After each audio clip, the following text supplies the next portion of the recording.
আমাদের সাথে সংগতি প্রকাশ করছেন। আমাদের এই প্রচারকে আপনারা প্রসারিত করবেন।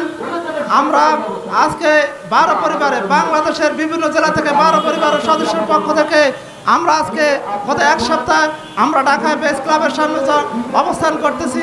গতকালকে আমরা প্রেস ব্রিফিং করেছি। আজকে আমরা এখানে মানববন্ধনে একত্রিত হয়েছি। আমাদের একটাই দাবি আমাদের ভাইদেরকে পবিত্র ঈদুল আজহার আগে আমাদের সাথে ঈদ করার জন্য সুযোগ করে দিবেন। আমরা আনন্দ করব। তাদের কি অপরাধ ছিল? 5ই আগস্ট পর শেখ হাসিনা পতনের পরে সারা বাংলাদেশে উদযাপন করেছে। তারা তাদের মতো করে তারা খুশিতে উদযাপন করেছিল।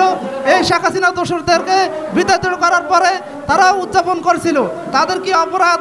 এখন আমরা সৌদি আরবের দূতাবাসে যারা কর্মকর্তা ছিলেন তারা এই ব্যাপারে কোনো সিদ্ধান্ত নেয় নাই এবং তারা কোনো উপকার করে না, সাহায্য করে নাই।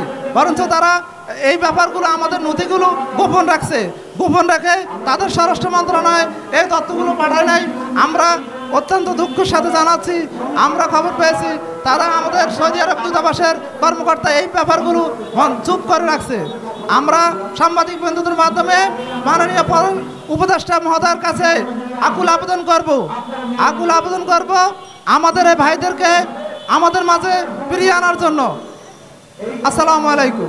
আন্দোলনে আজকে যে সরকার এসেছে, মাননীয় প্রধান উপদেষ্টা ডক্টর মোহাম্মদ ইউনূস সাহেব এই 12 জন রেমিটেন্স যোদ্ধা যাতে অনতি বিলম্বে মুক্তি পায় এবং তারা তাদের পরিবারকে রাখতে সাহায্য করে এবং তারা শান্তিতে, তাদের পরিবাররা যে শান্তিতে ঈদ উদযাপন করে। এরপরে বাকিজন চলে গেছে, তাদেরকে সাইরা দেওয়া হয়েছে। তাদের মধ্যে থেকে শুধু 12 জন আছে। 12 জনের মধ্যে থেকে তার মধ্যে থেকে আমার আব্বু একজন।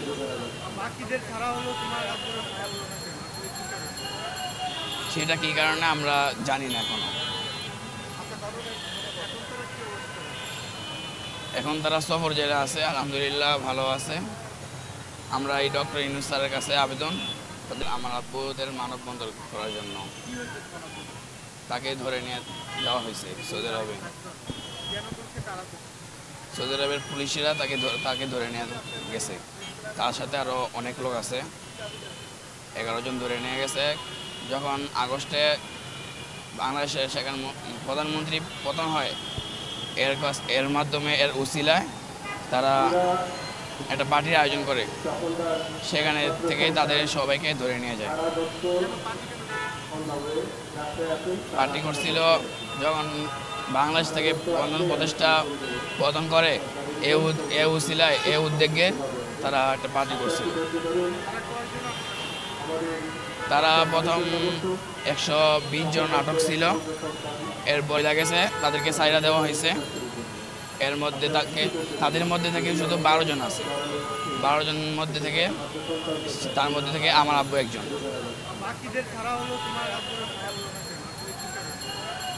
সেটা কি কারণে আমরা জানি না এখনো।